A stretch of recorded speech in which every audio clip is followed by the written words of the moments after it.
Dear students, आगे बढ़ते हैं क्वाड्रेटिक इक्वेशन में। अब आते हैं लोकेशन ऑफ रूट्स या graphical method to determine the location of roots. अभी तक हम रूट्स के बारे में पढ़े थे कि रूट्स इक्वेशन के रूट्स क्या होंगे, उनका सम क्या होगा, उनका प्रोडक्ट क्या होगा, उनका डिफरेंस क्या होगा, रूट्स कब रियल होंगे, कब रूट्स इमेजिनरी होंगे, कब रूट्स पॉजिटिव होंगे और कब रूट्स नेगेटिव होंगे, एक पॉजिटिव एक नेगेटिव। अब हम ये जानना चाहेंगे कि इंफॉर्मेशन कुछ दी होगी, उस इंफॉर्मेशन से रूट्स की लोकेशन डिसाइड करना चाहेंगे कि रूट्स किस इंटरवल में लाई कर रहे हैं। रूट्स की लोकेशन पता लगाने की कोशिश करेंगे। अब जैसे तुमको पता चल गया कि रूट्स रियल हैं, अब रूट्स रियल हैं तो नंबर लाइन पर रियल नंबर तो बहुत सारे हैं, तो उसमें भी किन दो नंबर्स के बीच में बाउंड है। जैसे अगर रूट्स रियल है तो वो हो सकता है 2 से 3 के बीच में हो सकते हैं, 3 से 4 के बीच में हो सकते हैं, तो उनकी हम और एक्यूरेट लोकेशन पता लगाना चाहेंगे। ठीक है, तो अगर हमें लोकेशन ऑफ रूट्स पता लगानी है किस इक्वेशन के ax² + bx + c = 0, तो पहले हमें इसके ग्राफिकल मेथड समझना है। अगर इस इक्वेशन के रूट्स अल्फा एंड बीटा, इसका मतलब क्या है कि a² b α + c0 होगा, a β² + b β + c0 होगा। ये तो पहले बता चुके। अगर हम इस वैल्यू को y मान लें, तो अगर हम इसको y मान लें तो y = ax² + bx + c, और इसका एक ग्राफ बनाने की कोशिश करें। इस एक्सप्रेशन का ग्राफ बनाएं। इस क्वाड्रेटिक एक्सप्रेशन को अगर हम y मान लें और इसका ग्राफ बनाने की कोशिश करें, तो बताओ जब हम x अल्फा पुट करेंगे, x = अल्फा, तो उस समय y कितना होगा? 0 होगा। क्यों? क्योंकि जब इसमें x = अल्फा पुट करेंगे तो इसका y आएगा a² + b α + c, और जबकि a² + b α + c क्या है? 0। तो इसका मतलब ये हुआ कि अगर हम y = ax² + bx + c का ग्राफ बनाएंगे तो जो रूट्स होंगे उन रूट्स पे y कोऑर्डिनेट कैसा होगा? 0। इसी तरह x = बीटा पे y 0 आएगा। अब किसी ग्राफ में y 0 होने का मतलब है कि वो ग्राफ इन पॉइंटों पे x एक्सिस को इंटरसेक्ट करेगा। x एक्सिस को क्या करेगा? इंटरसेक्ट करेगा। तो अगर हमें इस इक्वेशन के रूट्स के बारे में पता लगाना है तो हमें वो चीज इस ग्राफ में वो पॉइंट ढूंढना है जहां पर ये ग्राफ x एक्सिस को इंटरसेक्ट करे। मतलब for roots of equation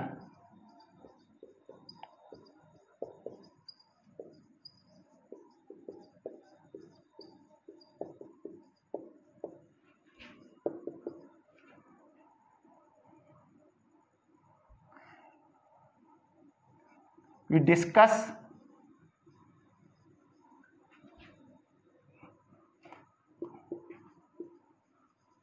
points in graph y = ax²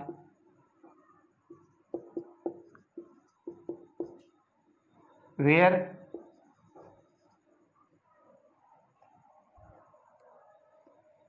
we discuss those points in graph where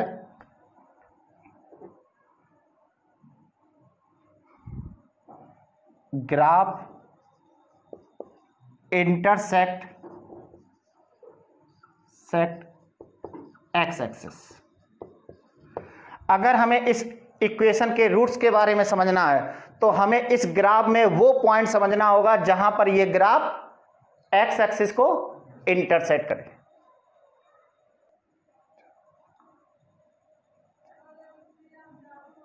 अभी चालू मत कर दिए।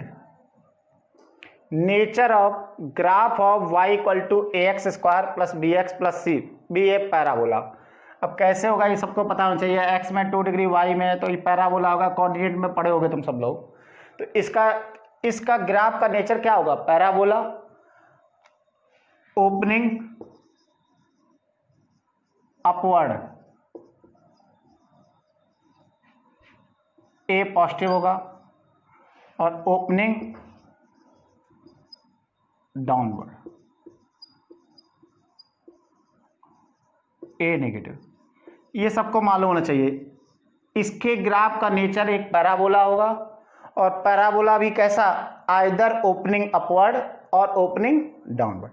अगर एक्स स्क्वायर का कोफिशिएंट पॉजिटिव होगा तो ओपनिंग अपवर्ड होगा, और अगर एक्स स्क्वायर का कोफिशिएंट नेगेटिव होगा तो ओपनिंग डाउनवर्ड होगा। अब यार हम इसका ग्राफ बना के रूट्स की लोकेशन पता लगाना चाह रहे हैं, और रूट्स की लोकेशन वो पॉइंट्स होंगे जहां पर ये ग्राफ एक्स एक्सिस को इंटरसेक्ट करेगा। तो हमें एक तरह से उन पॉइंटों को फोकस करना है जहां ये ग्राफ एक्स एक्सिस इंटरसेक्ट करा। तो वाई एक्सिस के इंटरसेक्शन वाले पॉइंट तो इंपॉर्टेंट है नहीं, तो इसलिए ग्राफ में हम वाई एक्सिस जनरली बनाया ही नहीं करेंगे, सिर्फ एक्स एक्सिस ही बनाया करेंगे, क्योंकि हमें रूट्स पे फोकस करना, और रूट्स वो पॉइंट होंगे जहां पर ग्राफ एक्स एक्सिस कट कर रहा है। तो इसका ग्राफ क्या होगा, पॉसिबल ग्राफ, यार इसका ग्राफ ये एक्स एक्सिस है। पैराबोला ओपनिंग अपवर्ड भी हो सकता है। ओपनिंग अपवर्ड में दो टाइप के पॉसिबल हो सकते हैं कि पूरा एक्स एक्सिस के ऊपर हो या एक्स एक्सिस को इंटरसेक्ट करे। दूसरी पॉसिबिलिटी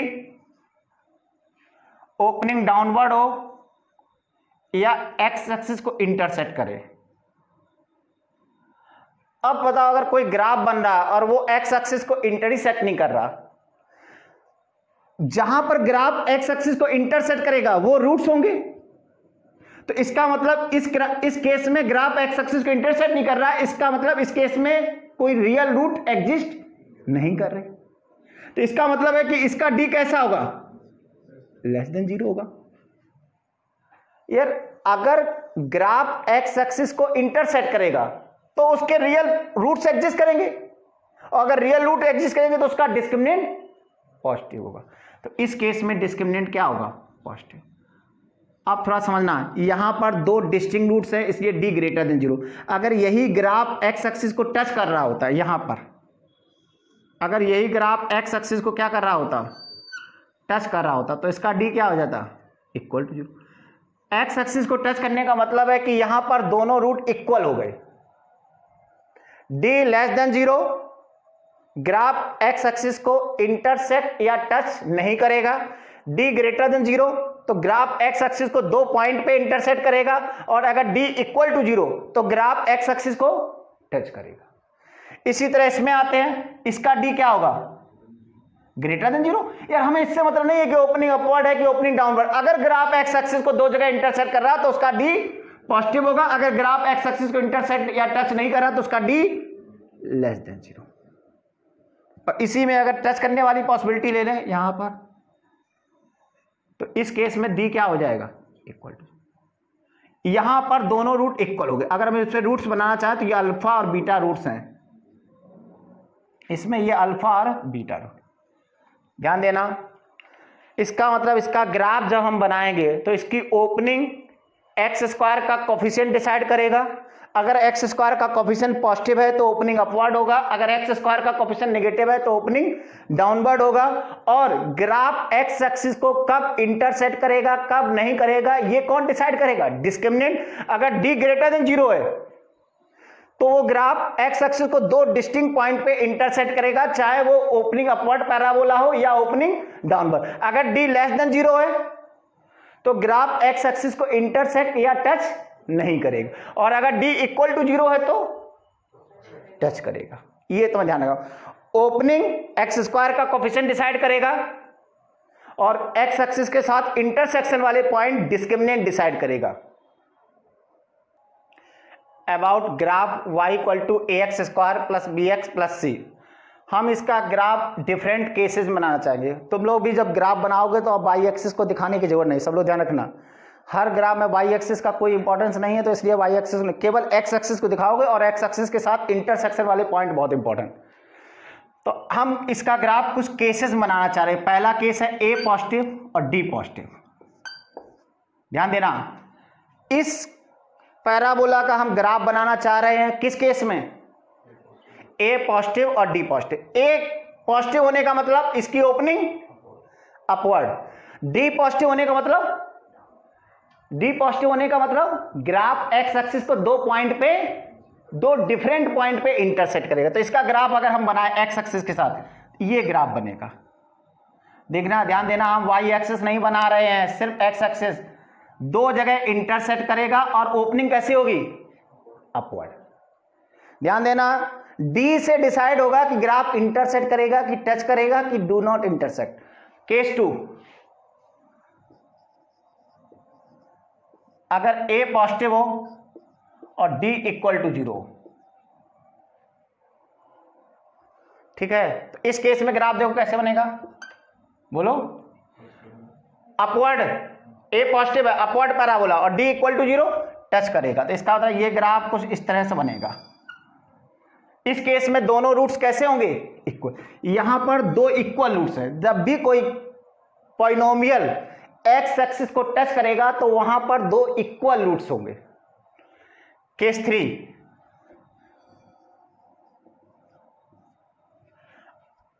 ए पॉजिटिव और डी लेस देन 0। इस केस में ग्राफ बनाओ। ए पॉजिटिव का मतलब ओपनिंग अपवर्ड और डी लेस देन 0 इंटरसेक्ट या टच नहीं करे। तो इसका मतलब आप ध्यान देना, ओपनिंग अपवर्ड ही रखना है और इंटरसेक्ट नहीं है, तो इसका मतलब पूरा ग्राफ एक्स एक्सिस के ऊपर ही लाई करेगा। क्योंकि अगर ग्राफ का जरा सा भी पोर्शन एक्स एक्सिस, कुछ लोग सोच रहे हो ऐसे बना दें, ये भी तो इंटरसेक्ट नहीं है, नहीं, ये इंटरसेक्ट कर जाएगा ऊपर जाके, तो ये ग्राफ पॉसिबल नहीं है। सिर्फ एक ही ग्राफ ये पॉसिबल है, एक्स एक्सिस के पूरा ग्राफ ऊपर लाई करेगा। आगे आते हैं केस 4, ए नेगेटिव और डी पॉजिटिव। इस केस में ग्राफ तो बताओ, ए नेगेटिव है तो क्या होगा? ओपनिंग डाउनवर्ड और डी ग्रेटर देन 0, तो एक्स एक्सिस को दो जगह इंटरसेक्ट करेगा। ओपनिंग डाउनवर्ड पैराबोला जो दो एक्स एक्सिस को दो जगह इंटरसेक्ट करे, ये ग्राफ बनेगा। केस 5, क्या?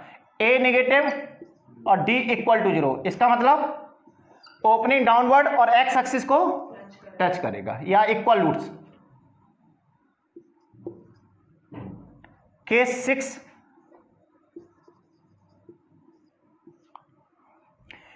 6, ए नेगेटिव और डी नेगेटिव। इस केस में क्या होगा? ओपनिंग डाउनवर्ड और टच या इंटरसेक्ट नहीं करेगा, तो इसका मतलब पूरा ग्राफ एक्स एक्सिस के नीचे लाई करेगा। मतलब इस पैराबोला का ग्राफ ये 6 प्रकार की पॉसिबिलिटी में बन सकता है। ध्यान देना, इस केस में ओपनिंग अपवर्ड दो डिस्टिंक्ट रूट्स, इस केस में ओपनिंग अपवर्ड इक्वल रूट्स, इस केस में ओपनिंग अपवर्ड और इमेजिनरी रूट्स, इस केस में भी ओपनिंग अपवर्ड और imaginary, opening downward imaginary roots, इस केस में ओपनिंग डाउनवर्ड इक्वल रूट्स, इस केस में ओपनिंग डाउनवर्ड और real roots, 2 distinct real roots. अब हम थोड़ा ग्राफ को पढ़ना भी आना चाहिए कि अगर ग्राफ एक्स एक्सिस को टच कर रहा या इंटरसेक्ट कर रहा तो उसमें एक्स की किन वैल्यूज के लिए पॉजिटिव का, तो अगर हम इसको देखें तो ये अल्फा बीटा नेगेटिव पॉजिटिव, तो ये पूरी नंबर लाइन है। तो देखो ये ग्राफ को अगर थोड़ा और ज्यादा लेंथ में बनाएं, इसका मतलब बताओ, अगर यहां पर कोई नंबर है एक्स, कोई ना कोई नंबर होगा, इस नंबर पे इस क्वाड्रेटिक एक्सप्रेशन की वैल्यू कैसी है? नेगेटिव है, क्योंकि इस एक्स पे वाई ये आएगा, यहां वाले एक्स पे वाई कैसा होगा? नेगेटिव। कहने का मतलब है कि रूट्स के बीच में जितने भी एक्स हैं उन सब एक्स पे इस क्वाड्रेटिक एक्सप्रेशन की वैल्यू नेगेटिव होगी, और रूट्स के बाहर पॉजिटिव। मतलब कह सकते हैं कि यहां जितने भी x हैं हम इसको नेगेटिव नेगेटिव भर सकते हैं। अब नेगेटिव भरने का मतलब ये नहीं है कि ये नंबर लाइन के नेगेटिव पॉइंट्स, नहीं, नंबर लाइन के इन पॉइंटों पे क्वाड्रेटिक एक्सप्रेशन की वैल्यू नेगेटिव हो सकता है। अगर ये 1 हो, ये 3 हो, तो ये तो पॉइंट 1 से 3 के बीच में होगा, तो ये x की वैल्यू तो पॉजिटिव है। यहां नेगेटिव बोलने का मतलब है कि इन x पे क्वाड्रेटिक एक्सप्रेशन की वैल्यू नेगेटिव होगी। तो अगर कोई ओपनिंग अपवर्ड पैराबोला बनता है और वो x एक्सिस को दो जगह कट करता है, तो रूट्स के बीच में जितने पॉइंट्स होते हैं उन पे उसकी वैल्यू कैसी होगी? नेगेटिव। तो हम ये कह सकते हैं ये नेगेटिव जोन है, नेगेटिव जोन। अब यार समझना नेगेटिव जोन का मतलब क्या है। नेगेटिव जोन का मतलब ये मतलब नहीं ना कि x की नेगेटिव वैल्यूज है, नहीं, नेगेटिव जोन का मतलब है कि वो पॉइंट्स जहां पर क्वाड्रेटिक एक्सप्रेशन की वैल्यू नेगेटिव है और ये जो आउटसाइड वाला है ये पॉजिटिव। इस आउटसाइड जितने भी पॉइंट होंगे उन सब पे इस क्वाड्रेटिक एक्सप्रेशन की वैल्यू पॉजिटिव। इसी तरह इस पे आओ, बताओ इस केस में नेगेटिव जोन कहां है? कहीं नहीं है। इसमें जितने भी पॉइंट है हर पॉइंट पे क्वाड्रेटिक एक्सप्रेशन की वैल्यू पॉजिटिव है और एक ऐसा पॉइंट है जिसपे जीरो है। इस पैराबोला में आओ, इस पैराबोला में नंबर लाइन के प्रत्येक पॉइंट पे इस क्वाड्रेटिक एक्सप्रेशन की वैल्यू पॉजिटिव है। तो अब हमको इतना देख के समझ में आ रहा है, बताओ कौन से केस में इस क्वाड्रेटिक एक्सप्रेशन की वैल्यू पॉजिटिव और नेगेटिव दोनों टाइप की है? केस 1 और केस 2। केस 2 में क्यों है? क्योंकि यहां जब रूट्स है तो यहां रूट्स के बीच में वैल्यू पॉजिटिव है, रूट्स के बाहर नेगेटिव है। इस केस में रूट्स के बीच में नेगेटिव है, रूट के बाहर पॉजिटिव। जब कभी भी क्वाड्रेटिक एक्सप्रेशन का ग्राफ एक्स एक्सिस को इंटरसेक्ट करेगा टू डिस्टिंक्ट पॉइंट्स पे, तो रूट्स के बीच वाले पॉइंटों और रूट्स के बाहर वाले पॉइंटों पे वैल्यू अपोजिट साइन की होगी। अगर अपवर्ड पैराबोला है तो रूट्स के बीच में नेगेटिव होगा और रूट्स के बाहर वाले पॉइंटों पे पॉजिटिव होगा। इसी तरह अगर डाउनवर्ड पैराबोला है तो रूट के बीच में पॉजिटिव होगा, ये पॉजिटिव जोन हुआ, और आउटसाइड वाले पॉइंटों पे वैल्यू कैसी होगी? नेगेटिव। ध्यान देना।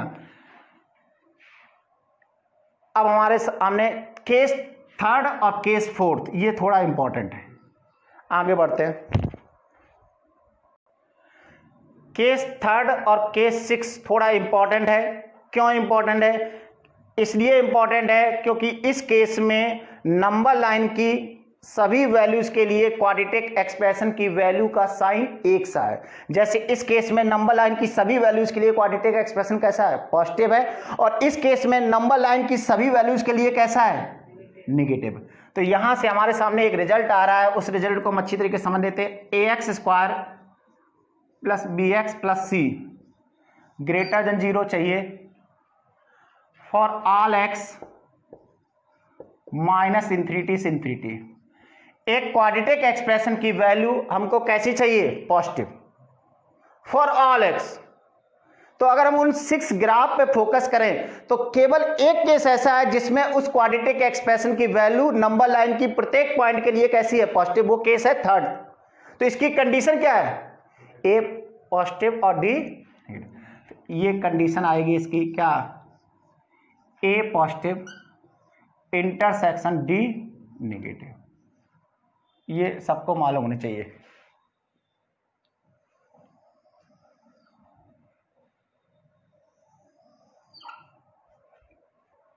दूसरा, अगर ax² plus bx plus c less than 0 चाहिए हो for all x minus infinity से इंफिनिटी, तो देख सकते हो ये केस का पॉसिबल है। a less than 0 intersection d less than 0। ध्यान देना, दोनों में एक बात कॉमन है, d लेस देन 0। इसका मतलब अगर किसी क्वाड्रेटिक एक्सप्रेशन की वैल्यू ऑलवेज पॉजिटिव या ऑलवेज नेगेटिव चाहिए तो d लेस देन 0 होना चाहिए। ये कंपलसरी है, d less than 0।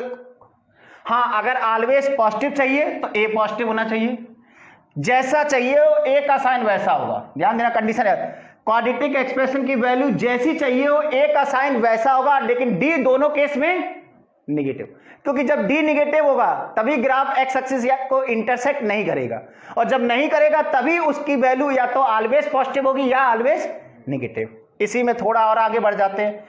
A x square plus b x plus c greater than equal to 0 चाहिए हो।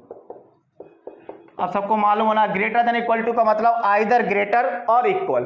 तो बताओ ग्रेटर की तो ये कंडीशन है और इक्वल भी हो सकता है, तो इक्वल कहां था?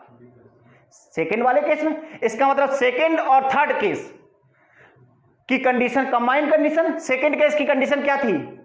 सेकेंड केस में इक्वल टू 0। सेकेंड केस की कंडीशन थी ए पॉजिटिव और डी इक्वल टू 0। तो ए पॉजिटिव इसमें भी है, ए पॉजिटिव इसमें भी, और सेकेंड में डी लेस इक्वल टू 0 था, इसमें डी लेस देन 0। तो दोनों की कंडीशन कंबाइंड कर दो तो फाइनल कंडीशन क्या आएगी? D less. कुछ लोग सोच रहे हो कि सिर्फ सेकेंड की कंडीशन लगाओ। यार ग्रेटर देन इक्वल टू 0 का मतलब आइदर ग्रेटर और इक्वल, मतलब इस केस में इक्वल नहीं है तो ए भी होगा, और एक वो सेकेंड वाला केस भी होगा जिसमें इक्वल टू 0 भी है, तो दोनों की कंबाइंड कंडीशन। तो इसकी फाइनल कंडीशन क्या आएगी बोलो? ए पॉजिटिव इंटरसेक्शन डी। ध्यान देना यहां अगर इक्वल आएगा तो यहां डी पे इक्वल आ जाएगा। क्लियर? इसी तरह a x square plus b x plus c less than 0 for all x minus infinity से infinity if a negative intersection D.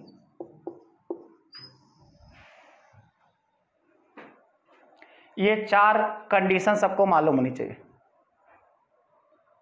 आगे बढ़ते हैं, अभी तक जो पढ़े उस पर एक दो प्रॉब्लम करते हैं। बहुत सिंपल प्रॉब्लम है, डायरेक्ट है। एक क्वाड्रेटिक एक्सप्रेशन की वैल्यू पॉजिटिव चाहिए for all x belongs to real. A जो अननोन है इसके वैल्यू कैलकुलेट करनी है। ये क्वाड्रेटिक एक्सप्रेशन है, इसकी वैल्यू ग्रेटर देन 0 चाहिए। तो क्या कंडीशन लिखाए थे? एक्स स्क्वायर का कोफिशिएंट पॉजिटिव और डिस्क्रिमिनेंट नेगेटिव। यहां पर एक्स स्क्वायर का कोफिशिएंट पहले से पॉजिटिव है, तो हमको सिर्फ एक कंडीशन लगानी, डी लेस देन 0। क्या लगाना है? D less than 0। बोलो। तो डी इसका क्या हो जाएगा? D less than 0। डी क्या है?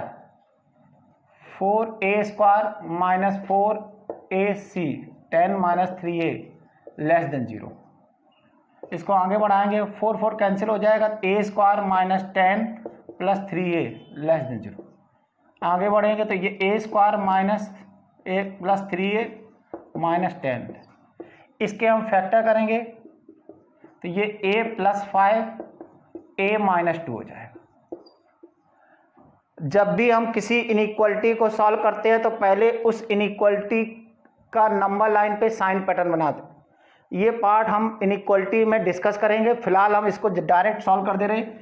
इसके दो क्रिटिकल पॉइंट है, एक -5 होगा, एक 2 होगा। ये नंबर लाइन को 3 पार्ट में डिवाइड करेगा। यहाँ वैल्यू 0 होगी, यहाँ वैल्यू 0 होगी। ए का कोफिशिएंट दोनों जगह पॉजिटिव है, इसलिए पहला वाला इंटरवल पॉजिटिव और दूसरा वाला इंटरवल नेगेटिव होगा और तीसरा पॉजिटिव। कहने का मतलब ये है कि इस एक्सप्रेशन का नंबर लाइन पे ये साइन पैटर्न होगा। जब a 2 से बड़ा होगा तो इसकी वैल्यू पॉजिटिव होगी, जब a -5 से छोटा होगा तब भी वैल्यू पॉजिटिव होगी, जब a -5 से 2 होगा तो वैल्यू नेगेटिव होगी। ये कैसे साइन पैटर्न बनाते हैं हम इसको पढ़ाएंगे कब? इनइक्वलिटीज वाले चैप्टर में। फिलहाल हमने इसका साइन पैटर्न बनाया। हमें क्या चाहिए? Less than 0। तो कहां है? -5 से 2 में, तो आंसर हो जाएगा a बिलोंग्स टू -5 से 2, -5 से 2, ये आंसर हो जाएगा तुम्हारा। नेक्स्ट प्रॉब्लम, ये क्वाड्रेटिक एक्सप्रेशन है, इसकी वैल्यू कैसी चाहिए? ग्रेटर देन इक्वल टू 0 चाहिए for all x belongs to real. A जो वेरिएबल है उसकी पॉसिबल वैल्यू निकालनी है। a minus 1 x square minus a plus 1 times x plus a minus 1 greater than 0 for all x belongs to real. ध्यान दो, एक quadratic expression की value greater than equal to zero चाहिए, greater than equal to zero चाहिए for all x. तो उसकी दो condition दिखाई थे, एक्स स्क्वायर का कोफिशिएंट पॉजिटिव होना चाहिए और D less than equal to. तो यहां पर एक्स स्क्वायर का कोफिशिएंट क्या है, a माइनस वन, ये पॉजिटिव होना चाहिए और डी लेस देन, यार वो कंडीशन याद होनी चाहिए। दो कंडीशन दिखाए थे, एक्स स्क्वायर का कोफिशिएंट पॉजिटिव होना चाहिए, D should be less than और इक्वल टू जीरो। तो यहां से तो बहुत आसान है, ए ग्रेटर देन वन, ये आसान इनइक्वलिटी, तो एक कंडीशन तो ये हो गई। इसको सॉल्व करना है, डी लेस देन और इक्वल टू जीरो। डी क्या होता है, बी स्क्वायर माइनस फोर ए सी, तो यहां बी क्या है, माइनस टाइम्स ए प्लस वन का स्क्वायर इंटू फोर, ए की जगह a माइनस वन और c की जगह a माइनस वन, और ये कैसा लेस देन इक्वल टू। तो आगे बढ़ेंगे तो ये आ जाएगा a प्लस वन का whole square minus two times a minus one का होल स्क्वायर। देखो यार हमें करना क्या, हमें एक इनइक्वलिटी सॉल्व करनी है। ध्यान देना, जब भी किसी इनइक्वलिटी को सॉल्व करना होता है एक साइड पे जीरो मेंटेन करेंगे और सभी टर्म एक साइड लाएंगे और फिर उसके फैक्टर करेंगे। तो हमारा मकसद है कि इसको फैक्टर करना है। तो अगर हम इसको एक्सपेंड करके फिर फैक्टर करेंगे काफी समय लग जाएगा। देखो ये सीधे दिख रहा है ए स्क्वायर माइनस बी स्क्वायर का फॉर्म, तो हम डायरेक्ट इसके फैक्टर कर देंगे। तो ये a प्लस बी और a, तो ये 2a माइनस टू है तो प्लस 2a माइनस टू हो जाएगा, और a plus one minus 2a plus two, a plus b और a माइनस बी का फॉर्मूला लगा दिए। तो यहां से आ रहा 3a माइनस वन और यहां से आ रहा तुम्हारा 3 माइनस ए, यहां आ रहा 3a माइनस वन और यहां से आ रहा 3 minus a less than equal to zero. इसका नंबर लाइन से सॉल्व करेंगे। इसके दो क्रिटिकल पॉइंट है, एक 1/3 होगा एक 3 होगा। 1/3 पहले आएगा 3 बाद में आएगा, इसके तीन पार्ट्स हो जाएंगे, यहां और यहां जीरो होगा। ध्यान देना, सबसे पहले नंबर लाइन पे क्रिटिकल पॉइंट मार्क करेंगे, एक बार क्रिटिकल पॉइंट मार्क हो जाएंगे तो नंबर लाइन के पार्ट्स कर देंगे। फिर उसके बाद एक्स वेरिएबल का कोफिशिएंट यहां पॉजिटिव है, यहां वेरिएबल का कोफिशिएंट नेगेटिव है ये। तो अगर सभी जगह वेरिएबल का कोफिशिएंट पॉजिटिव हो तो पहला इंटरवल पॉजिटिव, दूसरा नेगेटिव, फिर पॉजिटिव अल्टरनेट। अगर एक जगह नेगेटिव होगा तो ये चेंज कर जाएगा, पहला नेगेटिव शुरुआत करेगा। लेकिन ये रूल तभी होगा जब सभी पे पावर ऑड हो, इवन पावर में ये रूल नहीं होगा। तो ये हम सब इनइक्वालिटी बताएंगे। फिलहाल यहां एक जगह पॉजिटिव एक जगह नेगेटिव, तो ये वाला कैसा हो जाएगा नेगेटिव और ये वाला पार्ट पॉजिटिव, ये वाला नेगेटिव। हमें क्या चाहिए, less than equal to zero. तो ये बीच वाला पार्ट नहीं, ये वाला पार्ट, ये पार्ट आएगा 1/3 इंक्लूड होगा, ये वाला पार्ट आएगा ये 3 इंक्लूड। तो यहां से a आ रहा माइनस इंफिनिटी से 1/3 पे क्लोज इक्वल टू जीरो भी चाहिए, यूनियन 3 से इंफिनिटी। ये इस पार्ट का सॉल्यूशन है। एक यहां से भी सॉल्यूशन आ रहा, हमें दोनों का क्या करना, इंटरसेक्शन। ये कह रहा a ग्रेटर देन 1 होना चाहिए, ये कह रहा a माइनस इंफिनिटी से 1/3 और 3 से इंफिनिटी। तो इसमें से सिर्फ वो पार्ट लेंगे जो इस कंडीशन को क्या करे, सेटिस्फाई। जबकि ये वाला पार्ट तो कर नहीं पा रहा है, इसमें लेस देन 1। तो फाइनल आंसर हमारा क्या हो जाएगा, a बिलोंग्स टू 3 से इंफिनिटी। इसके साथ इसका इंटरसेक्शन कर दिए, a ग्रेटर देन 1 का इंटरसेक्शन कर दिए इसके साथ। तो फाइनल आंसर हो जाएगा मेरा a ग्रेटर देन 3। ठीक है, देख लो सब लोग, कर दो बंद। आगे बढ़ते हैं बच्चों। अब हम ग्राफ से ऑब्जर्वेशन लेने की कोशिश करेंगे। जैसे अगर हमारे सामने एक ग्राफ गिवन है,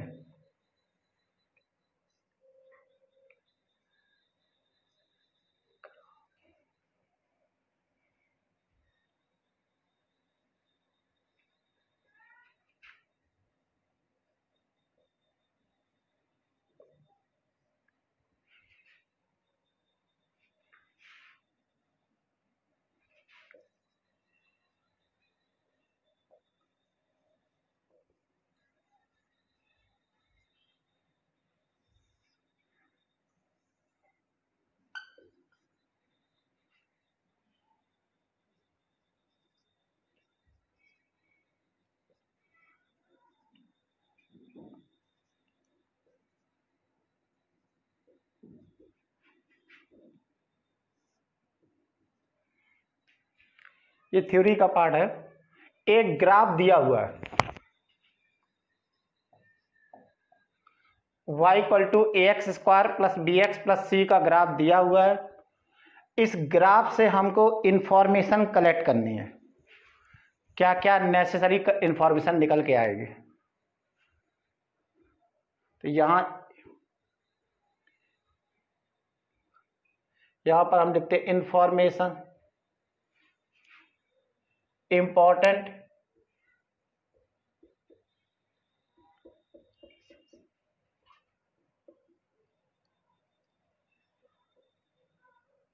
फ्रॉम ग्राफ।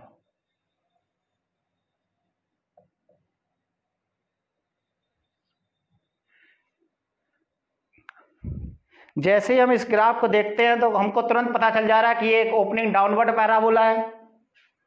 तो अगर ये एक ओपनिंग डाउनवर्ड पैराबोला है तो पहली इंफॉर्मेशन निकल के आ रही कि इसका एक्स स्क्वायर का कोफिशिएंट ए कैसा होगा, नेगेटिव।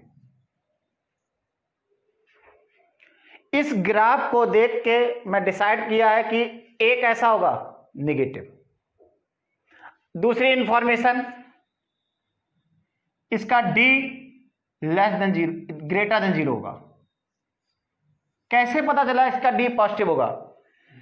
ये ग्राफ एक्स एक्सिस को दो जगह इंटरसेक्ट कर रहा, ये ग्राफ एक्स एक्सिस को क्या दो जगह इंटरसेक्ट कर रहा, इसलिए।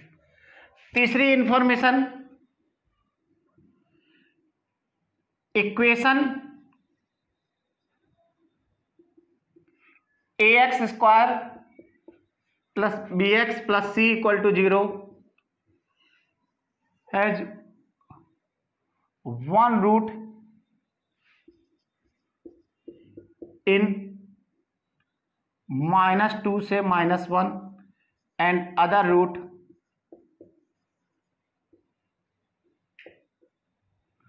थ्री से 4। इस ग्राफ को देख के हमको ये पता चल रहा है कि इसके एक रूट -2 से -1 के बीच में है और एक रूट 3 से 4 के बीच में है।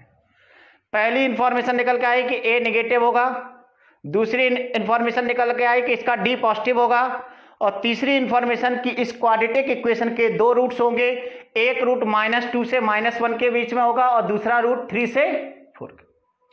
आगे बढ़ते हैं। फोर्थ, अगर हम इस ग्राफ को सही से देखें तो रूट्स के बीच में ओपनिंग डाउनवर्ड पैराबोला में जितने भी पॉइंट्स रूट्स के बीच में लाई करते हैं, ये पूरा नेगेटिव जोन है। ये कौन सा जोन है? ये पॉजिटिव जोन। पॉजिटिव जोन का मतलब है इसके बीच में जितने भी रियल नंबर्स हैं उन सभी रियल नंबर पे इस क्वाड्रेटिक एक्सप्रेशन की वैल्यू पॉजिटिव। मतलब अगर हम इसको f(x) माने तो इस क्वाड्रेटिक एक्सप्रेशन की -1, 0, 1, 2, 3 इन सभी पॉइंटों पे वैल्यू पॉजिटिव होगी। और इसके बाहर वाला जो पॉइंट है ये कौन सा जोन है? Negative zone. ये वाला कौन सा जोन है? नेगेटिव। नेगेटिव जोन का मतलब है इन नंबर्स पर इस क्वाड्रेटिक एक्सप्रेशन की वैल्यू नेगेटिव। तो इसको अगर हम लिखना चाहें तो हम पहले बोलते हैं, बताओ यहां पर -3 पे, -3 पे इस क्वाड्रेटिक एक्सप्रेशन की वैल्यू क्या है? नेगेटिव है। तो -3 पे वैल्यू कितनी होगी? 9a -3b plus c। ये कैसा होगा? नेगेटिव। एक और इंफॉर्मेशन निकल के आई कि 9a -3b plus c negative होगा। और इंफॉर्मेशन अगली, -2 पे वैल्यू, -2 पे वैल्यू क्या होगी? 4a -2b प्लस c, ए भी नेगेटिव होगा। और आगे बढ़ते हैं तो -1 पे वैल्यू क्या होगी? -1 कहां है?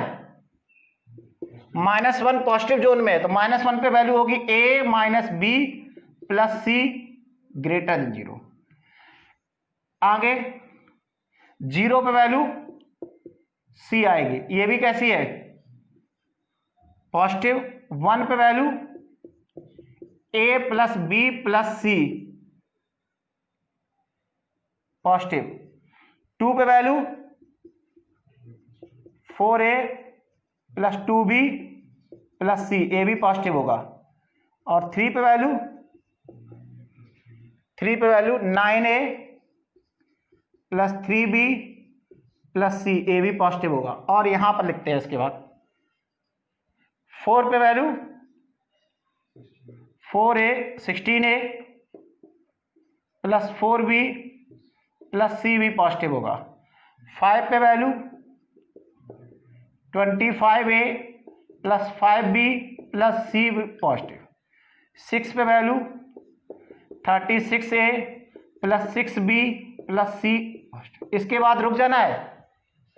7 पे वैल्यू, अब तुम कहोगे सर 7 डायग्राम में दिखाया नहीं गया। अरे नहीं दिखाया गया तो क्या हुआ, 7 भी तो आगे होगा, तो 7 पे भी वैल्यू पॉजिटिव, तो 7 पे भी दो वैल्यू पॉजिटिव। ऐसे अगर देना शुरू किया तो देते जाएंगे इन्फिनिटी तक। इसी तरह अगर -3 पे वैल्यू दिखाई, यहां -3 के पहले भी तो नंबर होंगे, तो इसका मतलब -4 भी होगा, -4 पे भी वैल्यू निगेटिव होगी। तो ऐसे कितनी इंफॉर्मेशन देते रहेंगे, बहुत सारी इंफॉर्मेशन देनी पड़ जाएंगी। तो यहां पर क्या होता है कि हम इतनी सारी इंफॉर्मेशन दे क्यों रहे हैं, हम वो नेसेसरी इंफॉर्मेशन दे जिससे रूट की लोकेशन यही बने। तो अगर हम उल्टा सोचें कि कौन कौन से इसमें इंपॉर्टेंट, अगर हम तुमसे कहें, ध्यान देना, अगर हम तुमसे कहें कि एक ओपनिंग डाउनवर्ड पैराबोला है, एक ओपनिंग डाउनवर्ड पैराबोला है और वो एक्स एक्सिस को कट कर उल्टा बना रहे ग्राफ, ध्यान देना, बोल, एक ओपनिंग डाउनवर्ड पैराबोला है जो एक्स एक्सिस को कट कर रहा है, तो ये ग्राफ बन गया। देखो हमने ये जानकारी दे रहे कि एक ओपनिंग डाउनवर्ड तुमने ओपनिंग डाउनवर्ड पैराबोला बना दिया। हमने कहा कि एक्स, उसको मत देखो, उस पर हम तुमसे बोल रहे हैं जो वो करते जाओ। एक ओपनिंग डाउनवर्ड पैराबोला बनाओ और वो एक्स एक्सिस को इंटरसेक्ट करे, तुमने बना लिया। अब हम कह रहे हैं कि जब opening downward parabola x axis को इंटरसेक्ट करेगा तो एक्स रूट्स के बीच में जितने भी पॉइंट होंगे वो पॉजिटिव जोन में होंगे और रूट्स के बाहर जो पॉइंट होंगे वो नेगेटिव जोन में होंगे। और जब भी हम एक्स एक्सिस पे कोई पॉइंट्स रिप्रेजेंट करेंगे तो उनको इंक्रीजिंग ऑर्डर में करेंगे। अब अगर हम बोले कि -1 पॉजिटिव जोन में, -1 पॉजिटिव जोन में, तो इसका मतलब -1 यहां बना लिए तुम पॉजिटिव जोन में बीच में, 3 पॉजिटिव जोन में। तो इसका अगर हम कहें कि ये नंबर्स पॉजिटिव जोन में -1 और 3, तो इसका पॉजिटिव जोन कहां है, रूट के बीच में। इसका मतलब -1 और 3 कहां होंगे, रूट के बीच में होंगे। बोलो, तो अगर तो हमने ये इंफॉर्मेशन तुमको पास की कि -1 और 3 इस एक्सप्रेशन के पॉजिटिव जोन में है, तो इसका मतलब -1 और 3 रूट के बीच में हो गए। अब बताओ अगर -1 और 3 रूट के बीच में हो गई तो 2 कहां होगा, 2 अपने आप बीच में हो जाएगा। बोलो, तो अगर हमने -1 और 3 के बारे में बता दिया तो 2 के बारे में अपने आप पता चल गया कि 2 कैसा होगा, पॉजिटिव होगा। इसी तरह हम बताना चाह रहे हैं कि -2 नेगेटिव जोन में। अब देखो यहां पर थोड़ा सोचना है, -2 नेगेटिव जोन में है तो नेगेटिव जोन इस रूट के बाहर है, तो इधर भी हो सकता है, इधर भी हो सकता है, फिर इनसे -2 छोटा है इसलिए लेफ्ट में होगा। बोलो, 4 पॉजिटिव जोन में तो 4 यहां होगा। अगर हमने इन 4 पॉइंट के बारे में बता दिया कि -1 और 3 पॉजिटिव जोन में है और -2 और 4 नेगेटिव जोन में, तो बताओ 5 कहां होगा, 5 नेगेटिव आगे जोन में होगा। तो कहने का मतलब है कि अगर हम ये सारे पॉइंट अलग कर दें, अगर हम ग्राफ में सिर्फ ये 4 पॉइंट शो करें, बाकी सब पॉइंट अलग कर दें, तो ग्राफ का मतलब वही लिख रहेगा कि बीच में 0 1 2 बीच ही में होगा और कहीं हो नहीं सकता। लेकिन अगर हम उल्टा करें, ये 0 है, ये 1 है, ये 2, अगर हम -1 अलग कर दें तो क्या वही मीनिंग निकलेगा। बोलो, अगर हम तुमको ये इंफॉर्मेशन देते कि -1 की इंफॉर्मेशन ना देते, कहते कि 0 और 3 पॉजिटिव जोन में, तो 0 और 3 पॉजिटिव जोन में हो गया, -2 और 4 नेगेटिव जोन में, तो तुमने ये ग्राफ बना दिया, क्या ये और वो ग्राफ सेम होता है। बोलो, अरे यार कोई ग्राफ -2 से 0 के बीच में कट कर रहा, तो इसका मतलब ये नहीं है कि वो -2 से -1 के बीच में कट कर रहा, वो हो सकता है -1 के लेफ्ट में कट कर रहा हो, तो मीनिंग बदल जाएगा। समझ रहे। तो यहां 0 को इंफॉर्मेशन देना उतना इंपॉर्टेंट नहीं है जितना इंपॉर्टेंट क्या है, -1 की इंफॉर्मेशन देना। बोलो, तो हम ये बताना चाह रहे हैं कि हम इतनी सारी जो इंफॉर्मेशन लिख रहे हैं इसमें इंपॉर्टेंट इंफॉर्मेशन कौन कौन सी है। ये वाली इंपॉर्टेंट है, बोलो। अगली कौन सी, -1 की इंपॉर्टेंट है। उसके बाद अगली वाली 3 वाली इंपॉर्टेंट है, और उसके बाद 4 वाली। इन इंफॉर्मेशन को अगर हम ना भी दें, अगर हम इन इंफॉर्मेशन को यहां से अलग कर दें, बोलो, तब भी सेम मीनिंग निकलेगा। बोलो, अगर हम ये बता दें कि -2 पॉजिटिव जोन नेगेटिव जोन में है, -1 पॉजिटिव जोन में है, 3 पॉजिटिव जोन में है और 4 नेगेटिव जोन में है, तो बाकी सभी पॉइंटों की इंफॉर्मेशन अपने आप निकल आएगी। तो इस ग्राफ के लिए ये -2 -1 और 4 क्या हो गए, 4 और 3 इंपॉर्टेंट पॉइंट हो गए। अगर हम इंपॉर्टेंट पॉइंट पे क्वाड्रेटिक एक्सप्रेशन की वैल्यू का साइन बता दे रहे हैं तो बाकी सभी पॉइंटों पे अपने आप मालूम चल जाएगा। ध्यान देना। तो अगर हम इंफॉर्मेशन देखें तो ये 4 इंपॉर्टेंट इंफॉर्मेशन मेरे लिए है, ठीक है। बाकी इंफॉर्मेशन देने, अब हम थोड़ा और आगे बढ़ते हैं।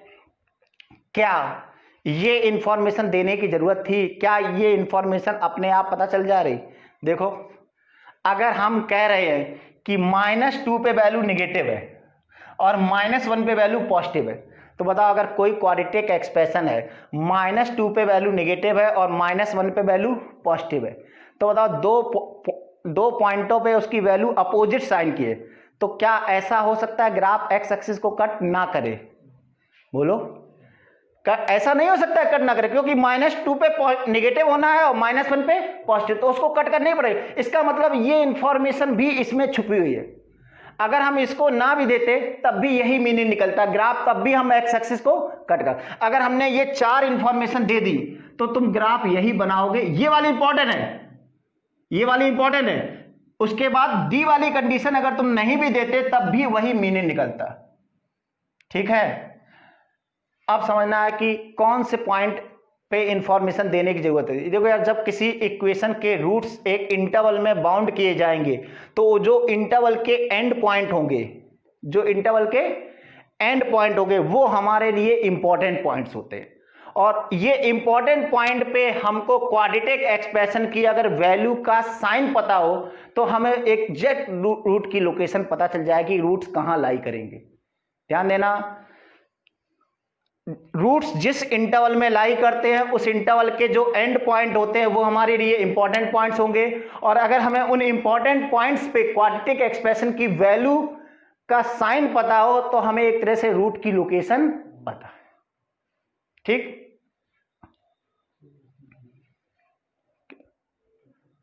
क्या रुको यार, सब गलत लिख दिए।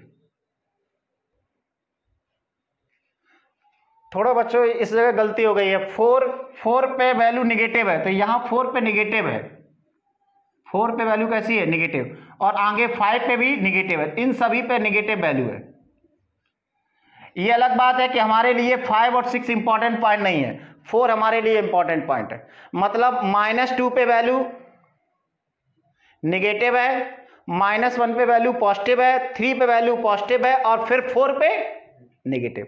अगर ये 4 पॉइंट पता होंगे तो ग्राफ यही बनेगा, इसके अलावा और कोई ग्राफ नहीं बनेगा। अगर हम तुमसे कहें, देखो हम उधर नहीं देख रहे, हम अगर तुमसे कहें कि एक ओपनिंग डाउनवर्ड पैराबोला ए बता दिए तुमने, ओपनिंग डाउनवर्ड, और -2 नेगेटिव जोन में है, -1 पॉजिटिव जोन में है, 3 पॉजिटिव जोन में है और 4 नेगेटिव। इसका मतलब पॉजिटिव जोन में कौन कौन है, -1 और 3।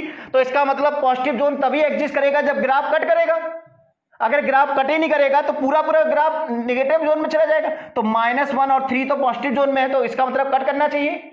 इसका हम यूज नहीं कर रहे, इसको हम ध्यान में दे रहे, हम बस ये देख रहे हैं कि -2 कहां है, नेगेटिव जोन में, और -1 कहां, पॉजिटिव जोन में, 3 पॉजिटिव। तो पॉजिटिव जोन कहां होंगे, जहां रूट के बीच में, तो -1 और 3 तो रूट के बीच में, 4 कहां है, 4 नेगेटिव जोन इधर आ जाएगा, और -2 कहां है, नेगेटिव। तो यही ग्राफ बनेगा, इसके अलावा कोई और ग्राफ नहीं। तो ये हमारे इंपॉर्टेंट पॉइंट्स।